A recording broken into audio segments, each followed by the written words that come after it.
കോഴിക്കോട് ബേപ്പൂരിലേക്കാണ്. ഈ ബേപ്പൂർ പോർട്ടിൽ മത്സ്യത്തൊഴിലാളി പുഴയിൽ വീണു എന്നൊരു വാർത്ത വരുന്നു. തമിഴ്നാട് തൂത്തുക്കുടി സ്വദേശിയായ ശെൽവമാണ് ചാലിയാർ പുഴയിൽ വീണത്. ഉരുവിന്റെ ക്യാമ്പിന് മുകളിൽ ഉറങ്ങുകയായിരുന്ന ശെൽവം ഉറക്കത്തിൽ അബദ്ധത്തിൽ പുഴയിലേക്ക് വീണു എന്നാണ് നിഗമനം. രമ്യ ദാസുണ്ട്. രമ്യ, അവിടെ രക്ഷാപ്രവർത്തനം എങ്ങനെയാണ് രമ്യ പുരോഗമിക്കുന്നത്? ഈ വിഷയവുമായി ബന്ധപ്പെട്ട് നമുക്ക് ഏറ്റവും പുതിയ വിവരം ഈ പുഴയിൽ വീണ് കാണാതായ മത്സ്യത്തൊഴിലാളിയുടെ മൃതദേഹം ലഭിച്ചു എന്നുള്ളത് തന്നെയാണ്. കാരണം ഇന്നലെ രാത്രിയാണ് ഇദ്ദേഹം ഈ ഉരുവിന് പുറത്ത് കിടന്നുറങ്ങിയത്. ഇയാൾ തൂത്തുക്കുടി സ്വദേശിയാണ്. സെൽവം എന്നാണ് ഇയാളുടെ പേരുള്ളത്.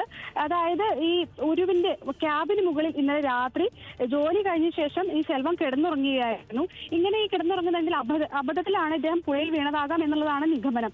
ഈ ബേപ്പൂരിലെ പോർട്ടിലെ ചരക്കുമായി എത്തിയ ഉരുവിന്റെ തൊഴിലാളിയാണ് ഇദ്ദേഹം. തമിഴ്നാട് സ്വദേശിയാണ്. സെൽവം എന്നാണ് ഇദ്ദേഹത്തിന്റെ പേരുള്ളത്.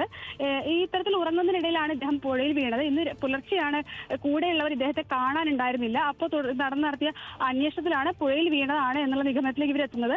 തുടർന്നാണ് ഈ കോസ്റ്റ് ഗാർഡും അതുപോലെ തന്നെ ഫയർഫോഴ്സും ഉൾപ്പെടെയുള്ള സംഘം അന്വേഷണം നടത്തിയത്. നിലവിൽ ഇപ്പോൾ ഇദ്ദേഹത്തിന്റെ മൃതദേഹം പുഴയിൽ നിന്ന് ലഭിച്ചിട്ടുണ്ട്.